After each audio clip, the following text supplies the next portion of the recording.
You are listening to The Free Amigos. Hey, I'm Casper. I'm Mark. And I'm Tony. Hello and welcome to episode number 2 of the Free Amigos podcast. And today we're going to interview Mark a little bit about his lifestyle and especially about his spiritual background. Tony, you're there? I'm here. Hi Casper, how you doing? Hi Mark. Hi guys.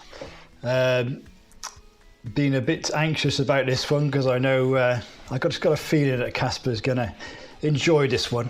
I know Casper likes going deep and he's going to grill me a bit, so let's see how far we go with this. Yeah, definitely. I'm also really curious. We've been talking about so many things the last couple of weeks, but your spiritual background, I don't really know a lot about it. And I think, Tony, you had some first questions for Mark, right? Yes, I do, yes. So, hi.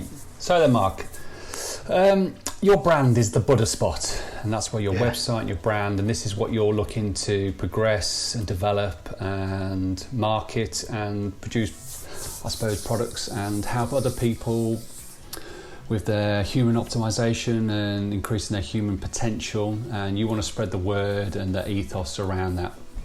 So where do you come from and where do you want to go with this brand, and tell us a bit more about how you are trying to maximize your human potential and spirituality.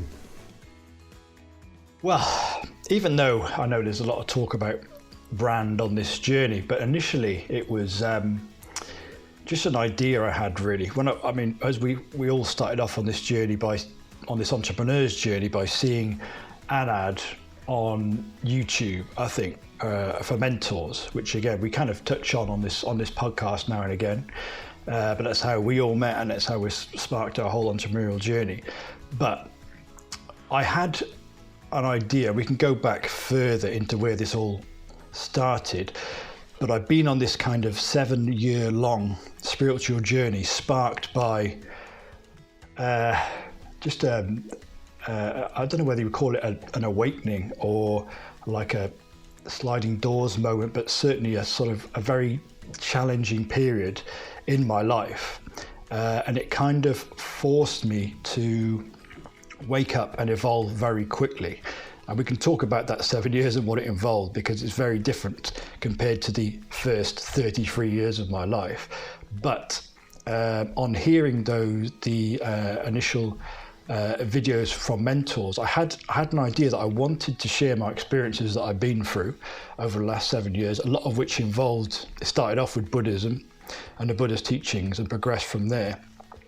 And that's where the name The Buddha Spot came from, because his teachings on mindfulness and meditation have been crucial to me getting through this 7 years basically.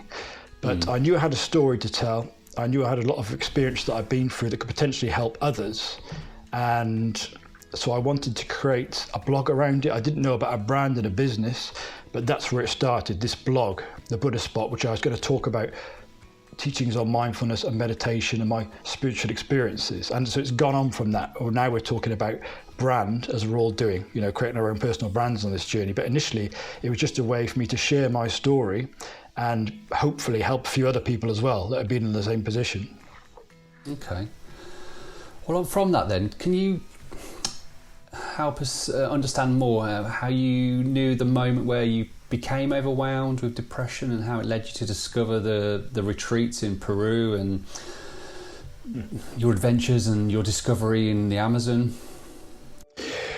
Well, I always struggle to explain this story because it's not like an obvious tragedy happened in my life. It's not like I could say I was in an accident, someone I knew that was close to me passed away, something where you go, someone could relate and understand that.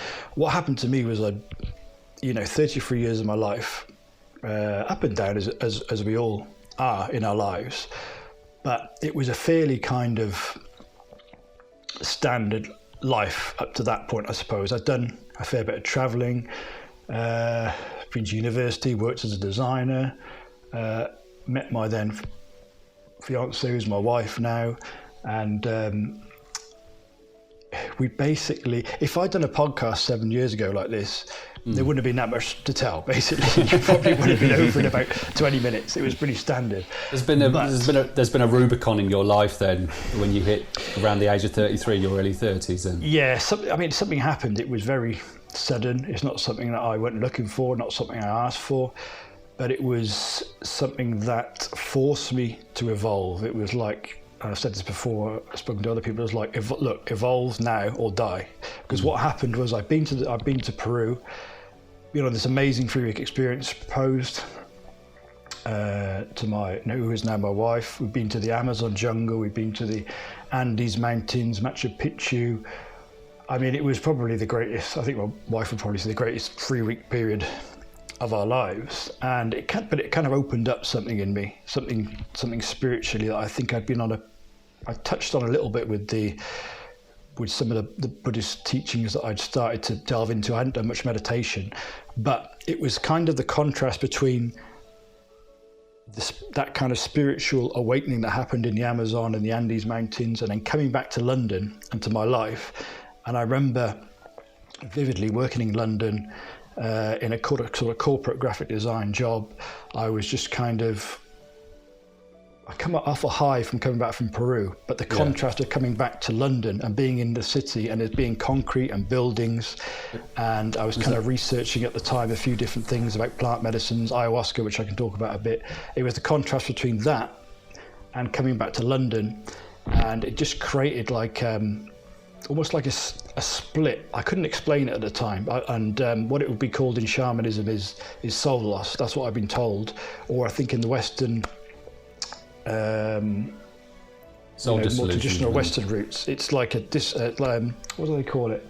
Disassociation, where part of you kind of breaks away to deal with a particular trauma. It often happens in car crashes, accidents, that kind of thing. A part of you will break away to deal with the accident, and sometimes it'll come back, sometimes it doesn't, and it can lead to mental health problems, which is what happened to me. And that's what sparked my journey, was this sudden intense mental health problems. Started off with depression, extreme guilt, and even got to the point where it was voices. It was an incredibly painful and difficult period of my life. But like I say, I had to do something. It was like the universe said, it's time to evolve. Whether you like it or not, you've got to start waking up. And so that's what it's been the last 7 years, through all those things you just talked about, and now on to, learning how to create my own business off the back of it. That's where it started. Yeah, because let's say you got back from your 3-week trip with your now wife, and you've got that massive juxtaposition, haven't you, from your experiences and what you've done in the Amazon and Peru, and travel to like Machu Picchu and these massive bucket list items, and then you find yourself back in the concrete jungle that is in London, back at your desk, and you're thinking, do you know what I mean? You can't get a more contrasting experience in the matter of like you land back in Heathrow and you're back at work the next week, and I suppose that situation then will ask a lot of questions of your spirituality, your mental health. Where's your life going? But it's not something I'd ever heard of anyone else going through, like such a profound difference between one moment and the next. It wasn't like I came back and I felt depressed about coming back to London. It was like one second I was fine, the next minute I was ill. Yeah, it wasn't just like something holiday blues, was it? Post-holiday blues that we all go through. Very different, and very frightening, very scary. For a period there, I was very frightened because I hadn't experienced anything like it before. I didn't know anyone else. It wasn't in my family who had experienced anything like this. It was a very sudden turnaround in my life from one moment to the next. 1 minute I was living a great life, and the next minute I was in hell, basically. Even though my outside world was amazing, inside internal trauma was very, very dark. And I tried I went down the traditional route. Doctors and psychologists, no one could help me. Tried medication, just numbed me, really. It didn't help me. And so that's when I went in the end, I read a book by Andy Puddicombe, which created Headspace. I think most people have probably heard of Headspace. Yeah.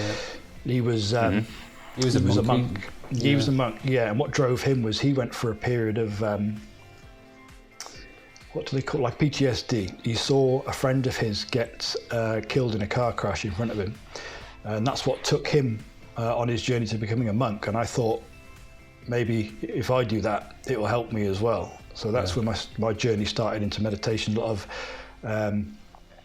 initially going to my local Buddhist center, Vihara, and learning to meditate, and then silent meditation retreats, staying in monasteries for short periods of time, trying to get to the source of what had happened to me and trying to work out a way that I could heal it. And that was my first point of call. Once I'd exhausted the Western routes, the doctors and the psychologists, then I went to the Eastern, ways of doing things with meditation. And it didn't heal me, but it gave me a way to manage my mind day to day, a way to return to the present moment when my mind got very dark and frightening.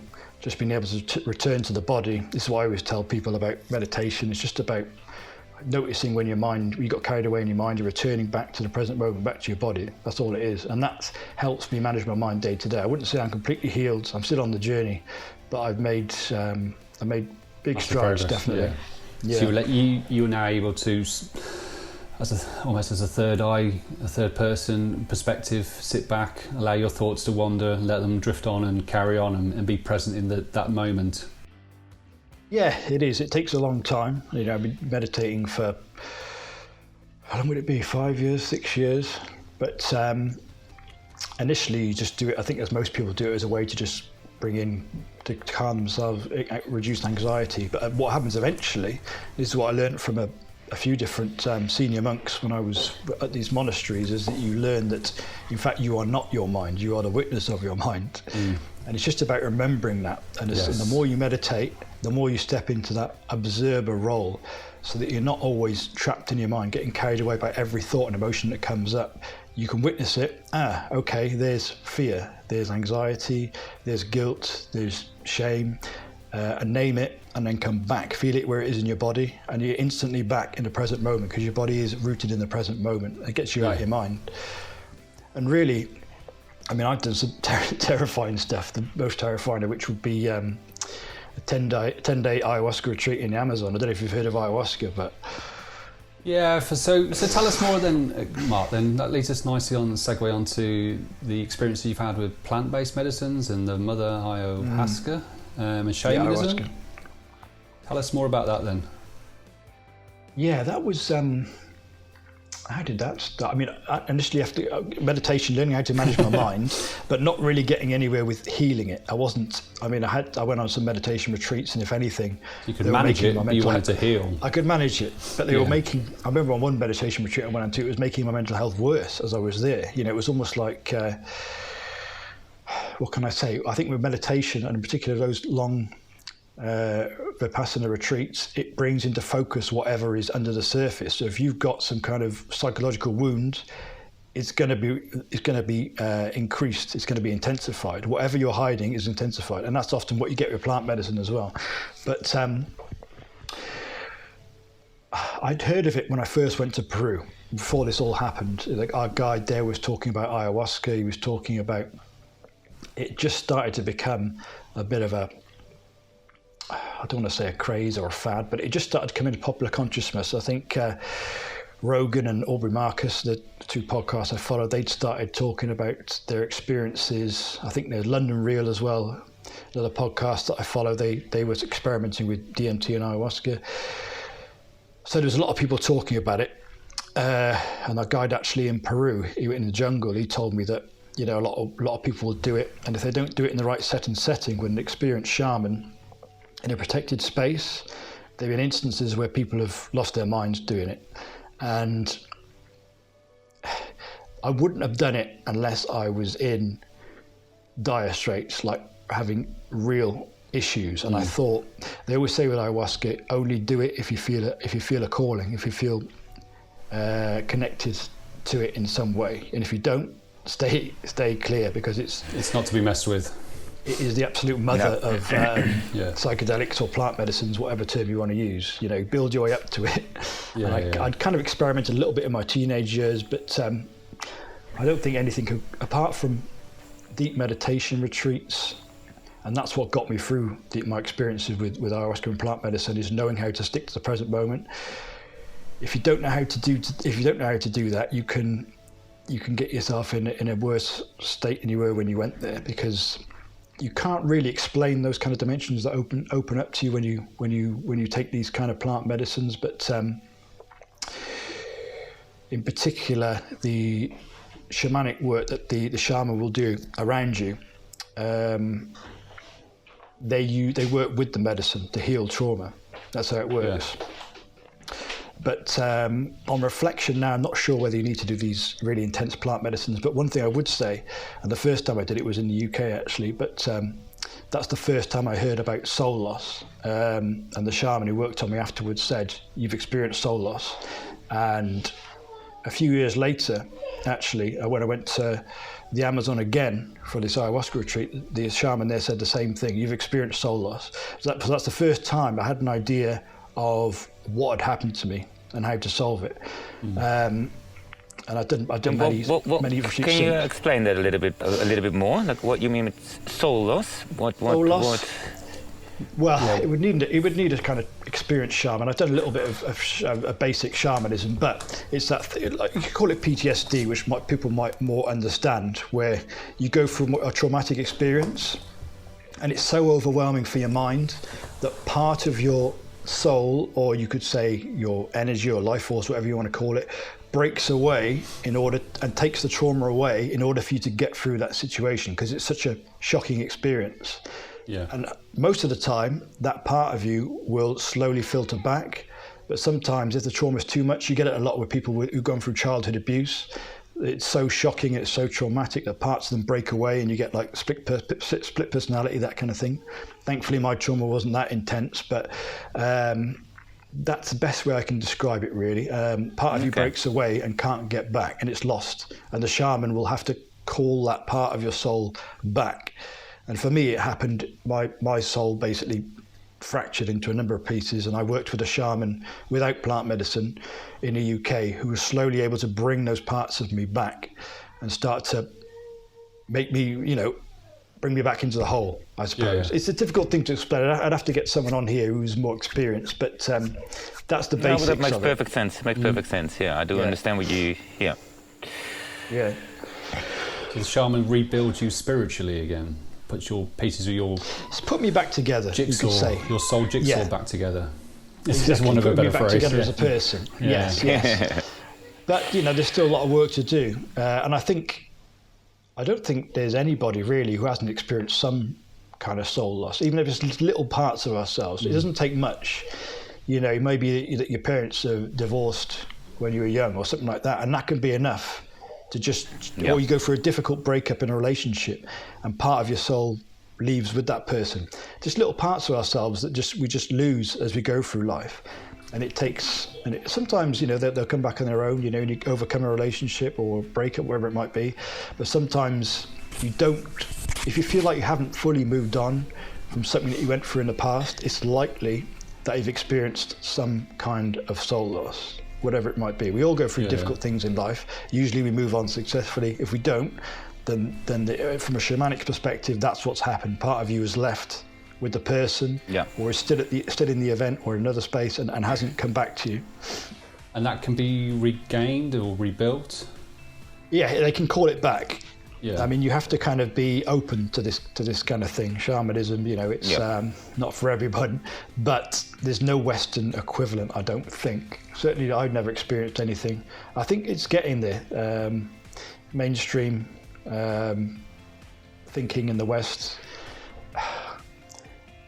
Perhaps you can do it with things like counselling, talking through a traumatic event that might happen to you in childhood, and you can slowly you can get into contact with your child self that went through that, and through a process over a long period of time, you can start to reintegrate those parts of yourselves that have been lost. That's probably the equivalent in the West of that. But something like hypnotherapy treatment or therapy. Yeah, I did try that once. Yeah. Is that something you've ever done before, or? I did try that hypnotherapy. I tried it once. Yeah. I always go with my feelings on this. I just didn't feel that it was right for me. I mean, I tried everything I could find, acupuncture and all kinds of stuff. So that's why I thought you exhausted the catalogue. That's what I thought. I thought I've got to have some knowledge that can help some people here, because as everyone knows, mental health is a massive problem around the world, and there's no real solution for it. There's nothing really in the West that can help people apart from just give people drugs, give people medication, and try and numb people to it. But in other societies, in other cultures, traditions, they do have ways to solve these psychological issues. I'm not saying they could solve everything, but and that's why things like ayahuasca and meditation are really, become very popular now in the West, I think, because they offer people hope, where the traditional ways of doing things in the West, going to see a doctor, it's just like putting a bandage on a bullet wound. I think Rogan calls it that, and I think that's pretty accurate. The way that doctors try and approach these issues in countries like the US and Britain. There's something like 70% of people in the US are on some kind of prescription medication. Just getting through life on prescription medication. It's no answer really to what people are dealing with. Well, for me, my experiences, I feel that obviously mental health issues, and people have had this for decades, for years, for centuries, ever since humans have existed. But it seems to me in the sort of, particularly this century, that whether mental health is becoming more forefront in people's consciousness, media, I suppose the dawn of social media as well, that people are starting to become more open, discuss it, particularly men of our sort of age as well. Yeah. It's, I suppose in days gone by, it wasn't the done thing to talk about your vulnerabilities. I still find it difficult. Health.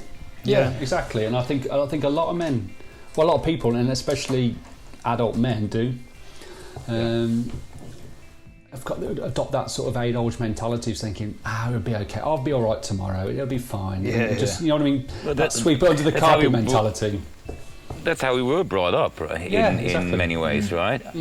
It's I have the same experience there. Yeah, that took me a long time to open up and actually talk about it. Like what you say as well, like depression and even suicidal things or thoughts are still a taboo to talk about. Which is one of the craziest things. But it's with all those things. It's the same with sex. It's still a taboo. It's the one thing we need as a human to survive, but it's still a taboo. Procreate, we need to procreate to exist. Yeah, we do, and it's such a strange thing, and especially it's for me as well. Like the awareness of depression or all kinds of, not even depression. People, if you don't feel right, why should you live a life where you don't feel happy? I mean, but that is people on. Yeah, if you say something about it, people say, you'll be all right tomorrow, or just watch a movie or read a book. Man up. That's the famous one. Man up. Man up about it. Yeah, and I'm really glad that, as you guys as well say, that I see that there's a huge second global enlightenment going on at the moment, where people actually go, as you know as well, I threw all my medicine out of the window one day. I said, this is not going to work. I'm going to do this in a different way. And I think that's a lot of people going, like, indeed, looking for alternative ways of dealing with it. But I think that one important thing is to get rid of that taboo in the first place and start talking about it for everyone. It's happening, as you say. Yeah, it is happening. Yeah. Because the first thing for me is, acknowledging that you've got a problem. Yeah. Which I think a lot of people... 99% of the time, when you have a problem, when you have a fear, especially when it comes to fear, is just acknowledge the fear. And so once you plant that seed in your own mind, that you say, like, okay, that is a problem, time will heal the wounds in many, many, many situations. Acknowledging, I think it's really, really important there, yeah. That's the old adage, isn't it? Time is the greatest healer. Oh, it is, yeah. And it is. I have a question there for you, Mark. You said that you had an enlightenment moment. Was that 7 years ago? Or was that like an aha kind of moment? Or what can you tell us something more about that? Yeah, it's difficult to put a word on it, but it was the start of this spiritual journey, you could say. I don't know whether you call it enlightenment, because it wasn't like it was a horrible experience. Yeah, it but it was almost like eureka. Yeah, no, it wasn't like you listen to some of these guys on YouTube. Someone like Sadhguru had this amazing awakening where all of a sudden he was sat on top of this hill and he couldn't distinguish what was him and what wasn't, and he was crying, and it went on for. He thought it lasted 5 minutes, it lasted hours. That's an awakening. I don't know what you call it. Eckhart Tolle, he's got a story where he was. I think he spent about the first 25 years of his life with crushing depression, suicidal thoughts, and he had this one thought one day which was, I can't live with myself anymore. And in that moment he realized, okay, if I can't live with myself, who am I? You know, and it was a kind of realization between his mind and him as pure consciousness, and that's an awakening. And after that, everything's great. He's living, he knows what he is, he's pure consciousness, and his life is amazing. But I think it can happen in many different ways, and mine, for whatever reason, it had to be incredibly painful and traumatic, and it wasn't an instant thing. Oh, I'm awakened. It was like, this is going to be a slow, painful process of evolution, and it's going to take a very long time, but it's going to take a lot of hard work. And also the thing is, it's down to you really. That could have destroyed me completely. Or if you respond in the right way and you go, right, I'm going to use this to fuel me to evolve, that's when it can become a good thing. You know, it depends on the individual, I think. But obviously, I believe this is what I needed to wake up to evolve. You know, I don't know what you guys believe. I believe there is an external power. Call it God, call it whatever you want to do. And I believe we get exactly what we need for our own evolution. And this is what I needed, you know, and that gives me a nice perspective on it. Okay, this wasn't a bad thing. It's just something that happened. I've got to make the best of it. And if it hadn't happened, I probably wouldn't be sat here with you guys now. You know, I wouldn't have had a story to tell. I would have just been kind of just cruising through life. And I think we said it on the last pod, you know, woken up one day at the end of it all and gone, oh shit, I didn't make the most of that. I just went through the motions, and I got to the end, and not that I've blown it, but it's too late now. I've missed my chance. But because I went through, and I'm still going through it, it's kind of a longest journey. Yeah. I've had to try to heal myself. I've had to work out, you know, who I am and how to make the best of this life. And it's because of that trauma I went through. So it's all how you use it, I think. It's all down to whether you want to use it, whether it's up to you whether it destroys you or whether it makes you as a person, you know. And what moment and what reason make you to decide to share what you've learned, as in becoming the Buddha spot? I mean, you can easily also take this as your own personal path, but you say no. There's more people that I can help with this, or what is your what can that mean to other people? I just felt like, and why did you decide to share it and help other people? Why? I just had a feeling. I mean, we talked about it a bit in the last first pod. Was that I was in this kind of corporate graphic design environment, earning. It was okay. I was earning the money I needed to you know, to earn a living, to pay the bills, to support me and my wife at the time, my fiance and my family.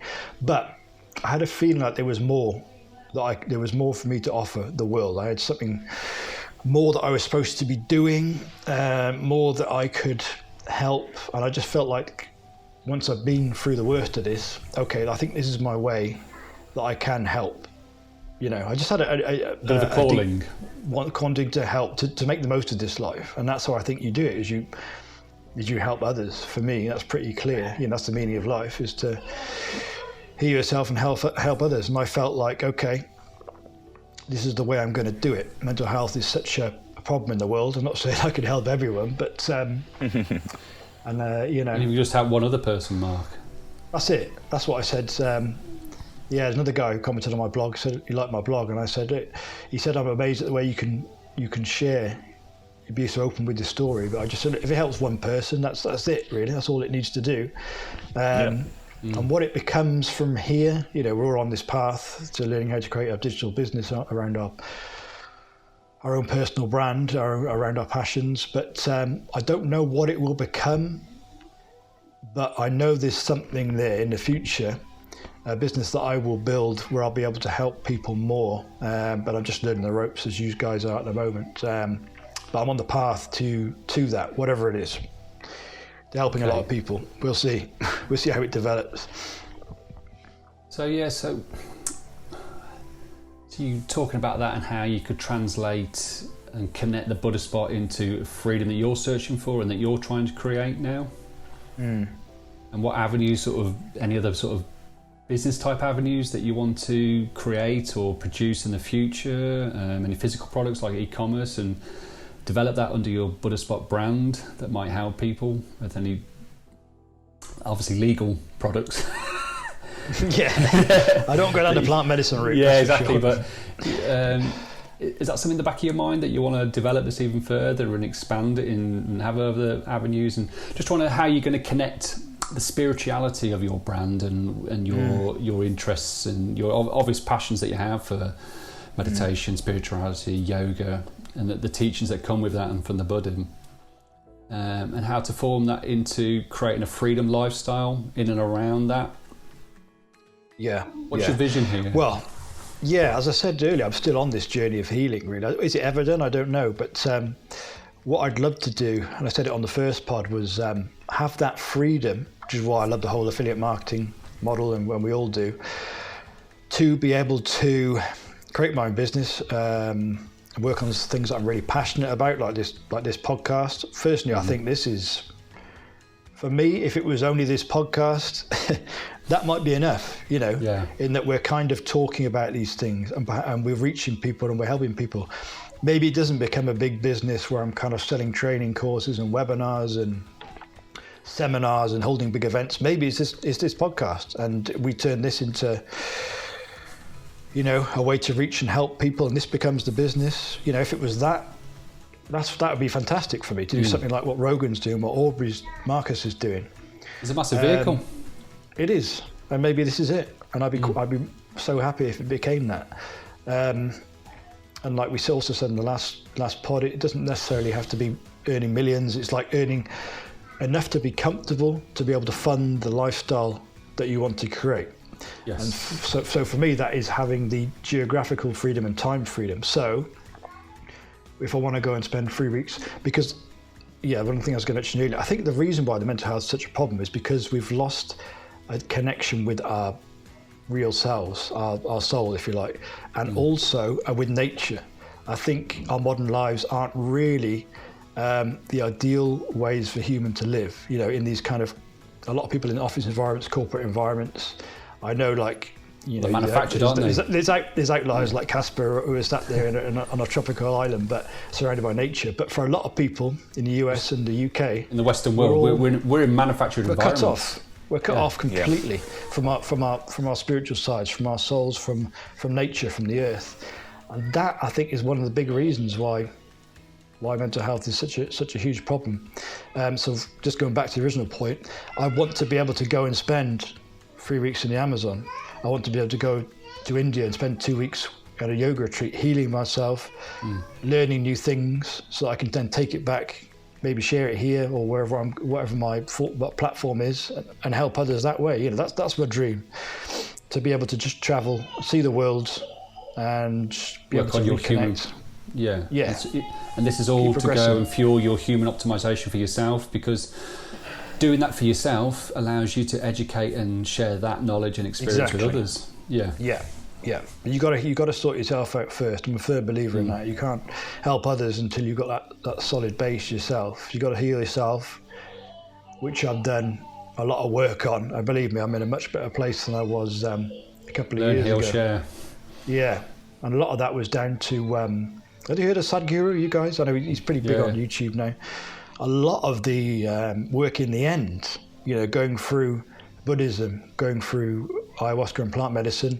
Eventually I came to yoga, and I wrote a blog on this, I eventually found the healing through traditional yoga, which if anyone out there is kind of struggling through similar issues, if you have a look at Sadhguru's app, which I guess you can get from his website, he's got maybe half a dozen traditional yoga practices around pranayama, breathing, nada yoga, which is sound yoga, and particular technique for meditating as well, which I use, which allows you to get deeper in meditation. And that is where you can really find healing, because you don't need to go to the Peruvian Amazon or to a Buddhist monastery and spend a limited time there and come back.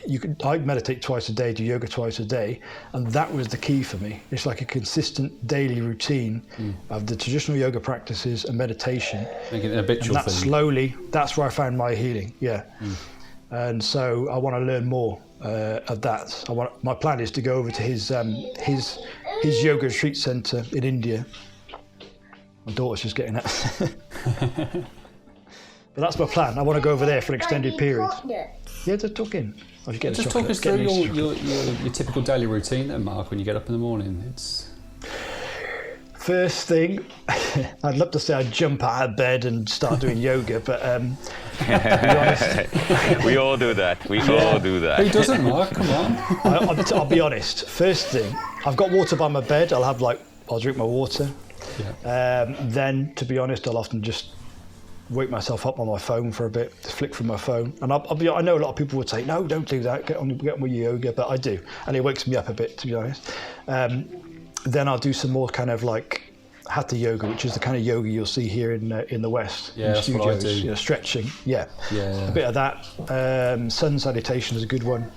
But there's various kind of postures that I've integrated in there, just to wake my body up, stretch, get the energy moving. And neck rolls, that kind of thing. And then I'll sit in meditation for 10 or 15 minutes, noting meditation, which is just kind of noting everything that comes into your experience, like, hearing, or when you notice yourself thinking, and just returning back to your body. So simple, but it has the effect of bringing you into the present moment. And what happens then is you get all these amazing feelings that come with that. Once you get yourself out of the thinking mind into your body, you get some amazing feelings that come up, and that, I believe, is where the healing happens. And then the cold shower. And that really is my morning routine. And Wim Hof is obviously the master at that. Anyone who kind of is interested in cold showers. Great for reducing physical inflammation, gets you awake and alert, boosts your immune system. Incredible start to the day. I know a lot of people are doing that now. And then in the evening, I'll just kind of do a bit of, I'll just try and change my state a bit with a bit of, I'll get some wood burning going on, play a bit of music that's more kind of spiritual, and again, more traditional yoga. So it's kind of sound yoga, which is a few different sounds on an out breath.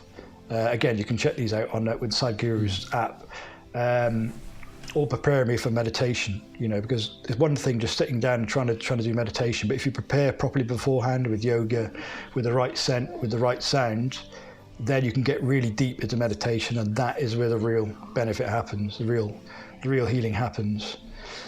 But I've got more of a blog. Anyone who wants to know a bit more about that. I just want to say that I think that all the topics that we talked about here, books, like a list of 5 things that will help you. One thing you say, have a glass of water next to your bed, is the simplest trick you can do. When you wake up, drink water.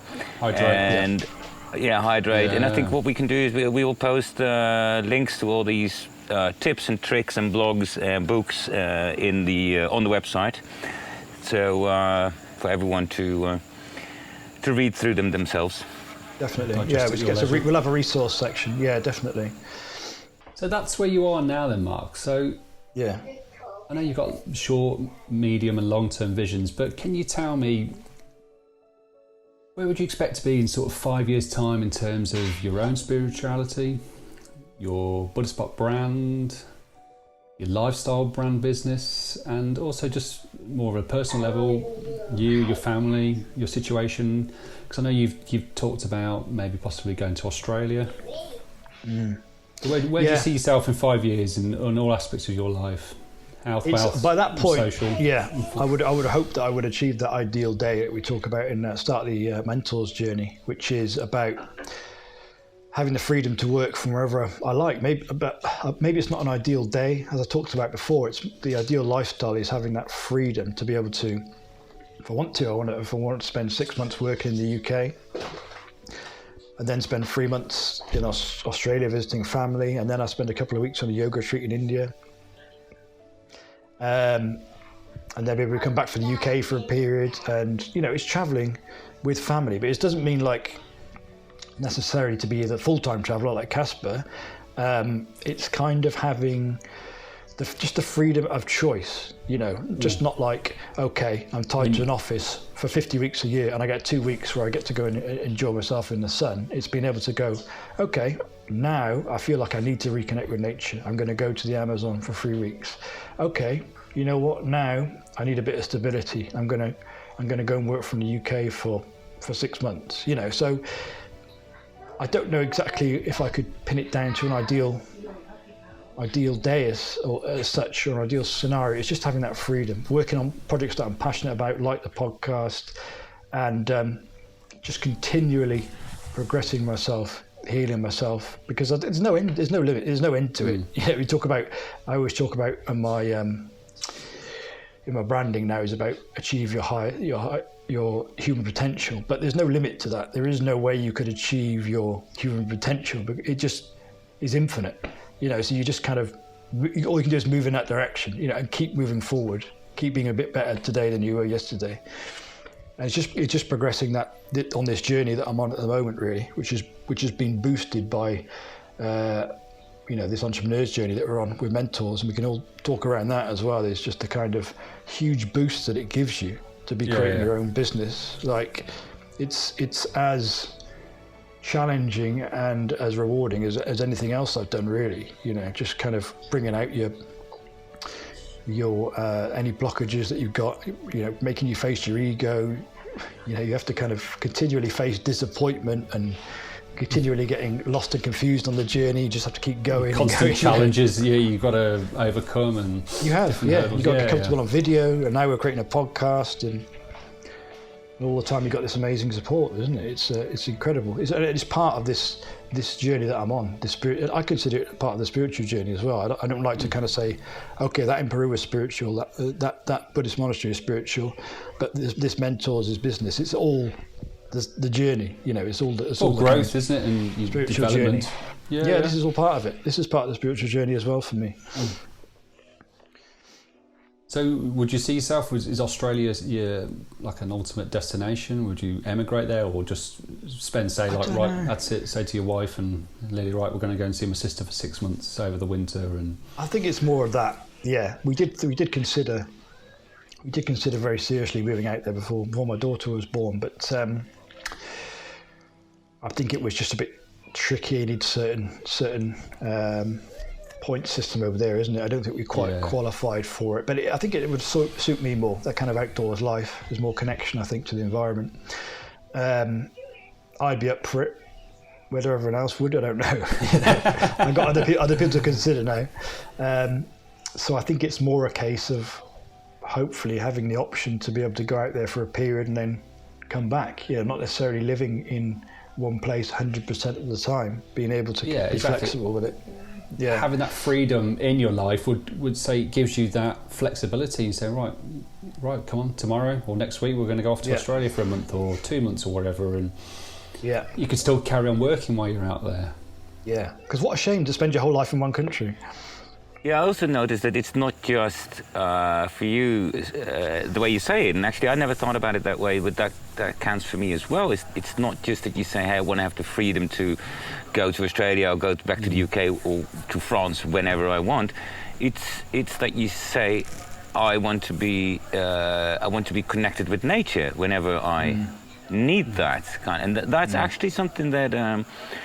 for me, when I think about that, I had exactly the same. Every time when I went back to Europe, to Holland and work, after 2 months, or sometimes it was 6 months. In the beginning it was 6 months. I could stand it a little bit longer. Now I can't anymore. But after 2 months, this last summer as well, I called my mom. I said, I have to go. This is not like I want to go again or I need to travel. No, I have to go because of my health, my mental health, my bodily health as well. Like, all my health basically, and I just said I have to go. And now, of course, because I've done that for so many years now, my mum just says, "Okay, let's get started. Let's pack the bags, right?" And it's really nice to have family around you that actually support. Support instead of going like, "Oh, really? Do you need to go again? You always want to travel." No. It's a health thing for me as well. I need to be outside. I need to have my feet in the sand, or I need to have my feet in the mud. Doesn't really matter. But I need to be surrounded with nature. Absolutely. And I think that's for you as well. It's not even whether it's Australia, whether it could be Japan, it could be. As long as you have a situation where you can, of course, do your work, follow your passion, that's a good start. And then also have the ability to just say, I'm going to go for a little walk, or I'm just going to meditate on that rock there overlooking the ocean. I think that is kind of the thing for you as well, right? It's not even the location. That's freedom, isn't it? Because you're able to do what you want when you want, while still earning a living. Yeah. But it's also because I don't know if I talked about it in the last podcast, but it's not just that travelling and connection to nature. You've got to have the balance, haven't you? I think we talked about it. Hopefully, we'll have Neve on here at some point. But because I did freelance and I had that freedom to be able to just go and spend the day in nature, but it was also about having work that I'm passionate about, so there's a kind of that balance between the three. It's not just about traveling and healing myself, developing myself spiritually. I also want to have work that I'm passionate about. And that's one thing I learned when I was freelancing, is that I had the freedom, I had money that I'd earned to spend the day as I wanted, but I really missed work, I really missed having a project that I was passionate about. Which I think we've all three of us have got now. Is work is an important part of that as well. Having work that I'm passionate about, plus all those other things. That's the ideal for me. Yeah, definitely. Right then. So, following from that, then we've got just some questions for fun, really. Now, Mark, what would be the one piece of advice you'd give yourself if you could go back? That old chestnut. Pardon? That old chestnut. Yeah, if you could talk to your 21-year-old self, because you're 40 this year, aren't you? So if you go back, you go back and talk to your 21-year-old self, what's the one piece of advice you give it? Well, I have thought about this question before, because it's something that they ask on London Real to their guests. To be honest, if I'm being 100% honest, I wouldn't give any advice, because I just think everything it does happen for a reason. Anything challenging is just part of the journey you've got to go through to get to where I am now. If I hadn't gone through that, I wouldn't be here now. I mean, I could say the best advice I give to a 21-year-old now is meditate daily. But if I had done that back then, I probably wouldn't have gone through this hellish period of, with my mental health, and I wouldn't have gone to. I wouldn't have the beauty of gone to it, British right? monasteries. I wouldn't have gone to the Amazon. I wouldn't have been on this journey to being an entrepreneur. Yes, I couldn't give myself any. All you can say is, look, it's just trust the process. That's all you can say, really. Is it'll be all right.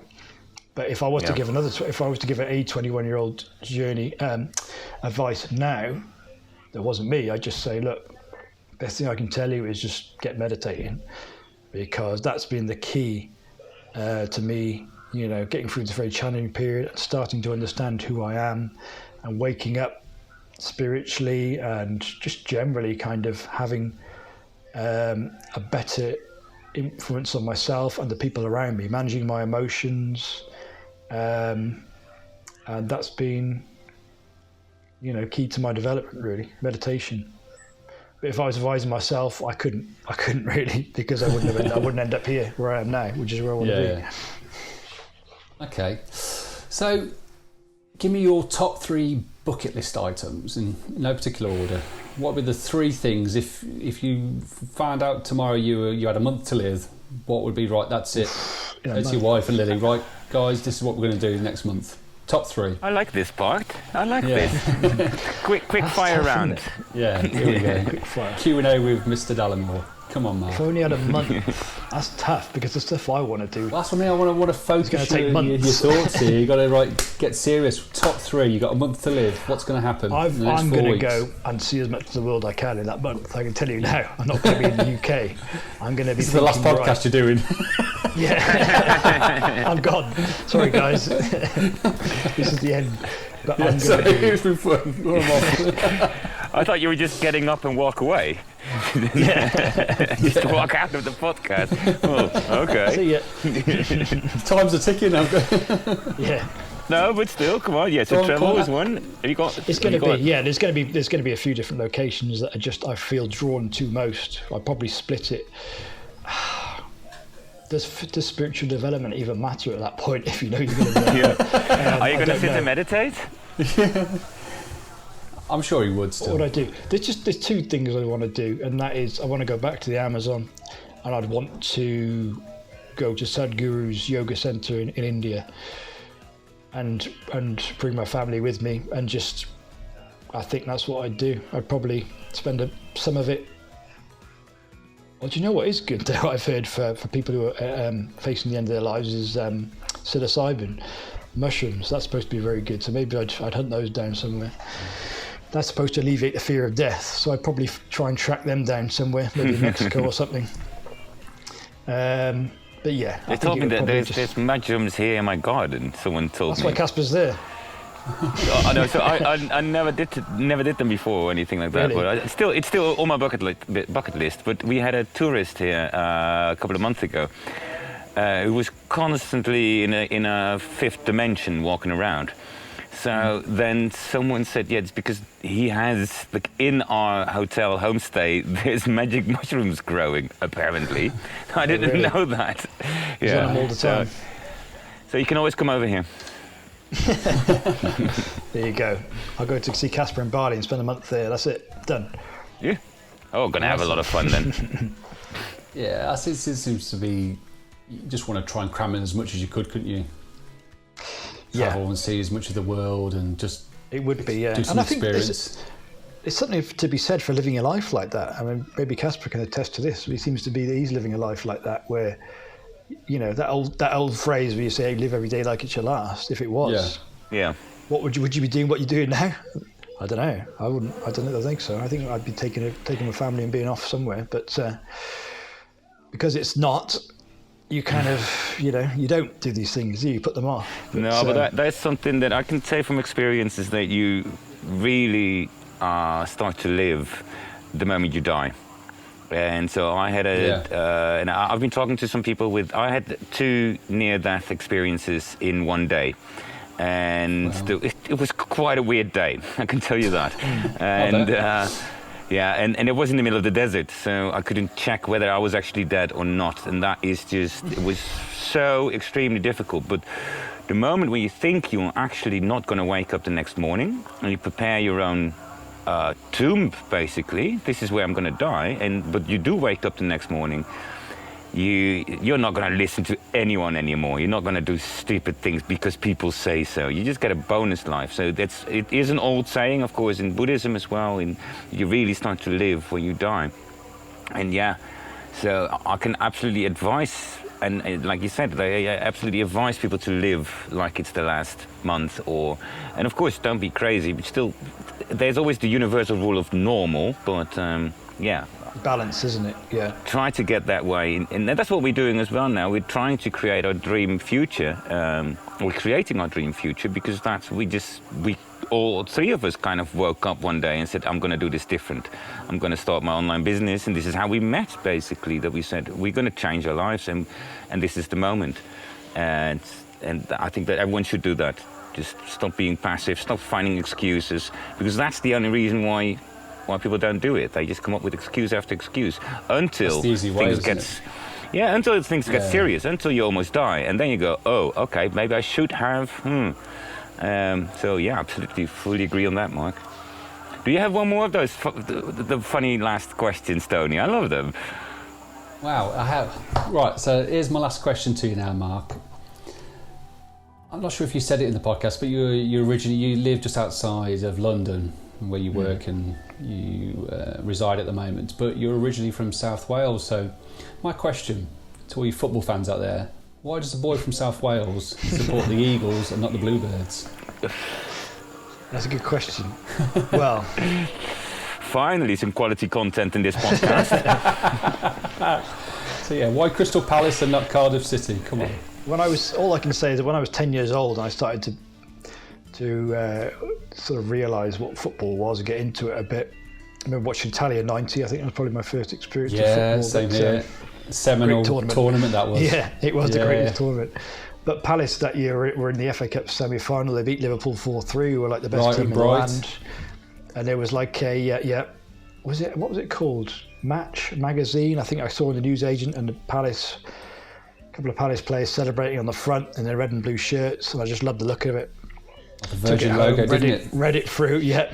Yeah, I remember that kit. I don't know, that image on the cover of Match magazine had a big effect on me, and I was like, that's my team. But yeah, in terms of location, it probably should have been. There's no big Premier League team around there, but that's where it started, and I just got obsessed. I used to have scrapbooks and everything, Palace. And there's been ups and downs, as we all have, but that's how it was just that. They were 1990, they got to the FA Cup semi-final when I was just getting into football. And it's been very up, and there's been a lot of downs since, but yeah, it's different choice. But now that I'm down here, I get to see them more now, which is great. Yeah, I suppose you've lived in London and go down to Selhurst Park, Selhurst, yeah, Croydon, South London. Although there's no football at the moment, is there? But that's another conversation. No. I know. That's one of the biggest. At first, that was one of the biggest. Yeah, maybe this is a deeper conversation, but this whole process of the virus and like having to give up some attachments. That was one of the first ones where I was like, oh, football. No sport. It's a silly one. It's not. It doesn't seem like a big thing, but you miss it, don't you? Yeah, you miss it. Yeah, I do miss it. Yeah, it's one of the big things I miss. And then, there's other things we have to give up. But it's been an interesting process. I'm sure you guys have felt the same. Like, It shows you where you're attached. Do you know what I mean? It's not going to show everything, but yeah, and how you don't actually need those things. How over time it's like, oh, I kind of forgot about football on the weekend. It'd be nice when it comes back, but it shows that you don't. It's not such a big deal as you perhaps thought it was. Life will continue without it, and it does. Exactly. No big deal. It's just really. Like say, it's always been part of your life, though, isn't it? You've never not had it in your life. I do love it. Yeah, I love looking forward to it on the weekends, and even if we lose, Escapism, isn't it, for all of us? Brightens up the weekend. Yeah, it does. Yeah, win, lose or draw. Awesome. Wow, Mark, you've been an excellent interviewee. First guest. Thank you for all your insights and experience, and our first sort of main focus guest on the podcast. It's been fantastic. Thank you ever so much for your time. No, it's been great. A good start, guys. We've got solid interview style going as well there. Yeah. So who's next? I like this. Who's going to be next? Next time we should do like bad cop, good cop, Tony. Oh no, you know what? Tony is up next. So Mark, we're going to do good cop, bad cop. Tony's next week. Okay. All Tony's next, and let's see when we do the next one. I think we got the feeling now, all of us, right? The new website up and running, the Instagram up and running, and it's a good feeling. Channel. I love it. Yeah. YouTube channel up and running. Wow. So Tony's next. And we want to hear all about his digital lifestyle for all, right? For all. The whole planet. The whole planet is going to get working digital. Everyone's invited. Yeah, we'll put Tony's address in a link underneath this podcast. So everyone's invited to come to his house and as long as you say 2 meters from the front door. Free yourself. 2 meters, sorry guys. Keep your distance, please. Let's be safe. Yeah. So perfect, great podcast, and so amazing to learn so much more about your history there, Mark. And I think that we will hear a lot more about that in the upcoming calls and podcast as well, because there is a lot more in there, and we've only scratched the surface here. Yeah, but amazing that you share these really personal stories. I appreciate that, and as I said, we will put all the links in the underneath the podcast. But I absolutely look forward to the next one. Yeah, fantastic. Nice. Let's get researching Tony's past. Ooh. Check it past. This is gonna be fun. Don't believe a word you find. Okay, guys. See you in the next one then. See you next time. Cheers, guys. Take care. Bye. Cheers. You have been listening to Free Amigos. Hey there, hope you've really enjoyed listening or watching to the conversation today. And as promised, we have all the links to the topics discussed in the description below and also on our website. And if you're watching this on YouTube, please feel free to hit that subscribe button or follow the link to our brand new website where you can sign up to our weekly newsletter. Thank you for watching or listening. We hope you got something good out of it. If you've got any interesting topics you'd like us to discuss or any questions, please don't hesitate to get in touch. And that's it. See you in the next pod. Adios. Cheers.